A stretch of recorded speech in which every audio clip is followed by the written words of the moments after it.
પાટણના રાજા સિદ્ધરાજ જયસિંહના રાજ્યાભિષેક પહેલા ભાભીએ મેણું માર્યું. સિંધમાંથી હમીર કક્કુની ભેંસો લાવી અવતાવો. મેણું માનવા સિદ્ધરાજ લશ્કર સાથે સિંધ પહોંચે, પણ જાણે છે હમીર કક્કુ તો સધીમાના અખંડ ભક્ત. સમજે છે કે લશ્કરથી કામ નહીં ચાલે, એટલે રાજા પાટણ પરત નહીં, સીધા વરાણા જઈ ખોડિયાર માતાની શરણાગતિ કરે છે. ઘણી પ્રાર્થના પછી પણ જો કોઈ જવાબ ન મળે તો રાજા પોતાનો જીવ બલિદાન આપવાનો સંકલ્પ કરે છે. રાજાની ભક્તિ જોઈ ખોડિયારમાં પ્રસન્ન થાય છે.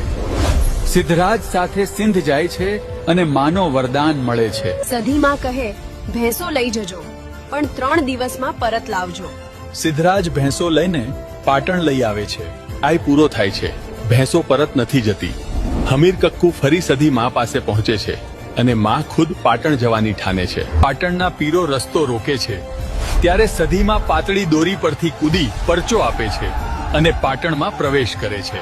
માં સિદ્ધરાજ પાસેથી ભેંસો લઈ સિંધ પરત આમે છે અને પછી પાટણમાં જ બિરાજમાન થવાનું સ્વીકાર કરે છે. આજે પણ પાટણના તળ દરવાજા નજીક સધીમાની ગોખ પર દિવ્ય જ્યોત પ્રગટ છે અને ભક્તોના હૃદયમાં માં જીવંત વિરાજે છે.